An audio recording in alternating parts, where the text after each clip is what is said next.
Ce qui m'a poussé à participer au Mobile Film, la première fois, c'est un copain qui m'a dit tu fais des films très longs, très compliqués, et pourquoi tu n'essaierais pas de faire un film très simple et très court? Un film, 1 minute, et un téléphone portable, et du coup, l'exercice, parce que je l'ai vraiment pris comme un exercice, m'a vraiment donné envie de le faire. J'aime beaucoup créer sous la contrainte, sous les règles du jeu. Super défi, essayons d'écrire une vraie petite histoire en 1 minute. Je vais prendre des potes et je vais tenter le coup et on verra bien. C'est un exercice que tout le monde devrait faire. Je pense que c'est beaucoup plus difficile de faire un film en 1 minute que de faire un film en 20 minutes. Si on arrive à raconter une histoire et que ça tienne la route, ça puisse soit faire rire, soit donner des émotions aux spectateurs en très peu de temps, je pense qu'après on peut normalement arriver à faire un peu plus long ensuite. L'avantage c'est que du coup si on a une idée simple, on peut l'exprimer. En 1 minute, il faut être percutant. Ça permet de s'obliger à bien comprendre les mécanismes de la narration et de la mise en scène.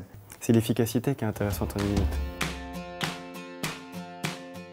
Ce soir-là, quand Daniel Thompson a prononcé mon nom et le nom du film de Palier, j'y ai pas cru. J'étais un peu abasourdi, je pense que j'avais l'air extrêmement con. J'étais un peu tétanisé, mais non, c'était un grand moment. Et en fait, on s'y attendait, mais vraiment pas, quoi. Puis qu'on a appris qu'on gagnait le festival, c'était...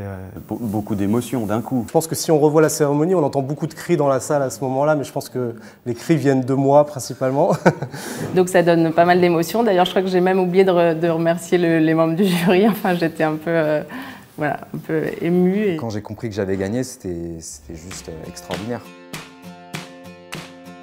L'année où j'ai gagné, ça a été une année très intense. Tout ce dont j'avais rêvé depuis que j'ai commencé à faire du cinéma était en train de se concrétiser. C'était vraiment une aventure incroyable parce que d'un coup, on part en fait dans un processus de fabrication de notre film de façon professionnelle vraiment. Il y a un des trucs les plus importants dont on parle pas assez souvent, c'est la motivation. Et puis voilà, d'avoir des prix, ça valide toujours, surtout quand il y a des super jurys comme au Mobile Film. Et aujourd'hui, là où j'en suis, c'est la fin d'écriture d'un premier long, un début de financement. On commence à partir en financement et on verra bien où est-ce que tout ça nous emmène.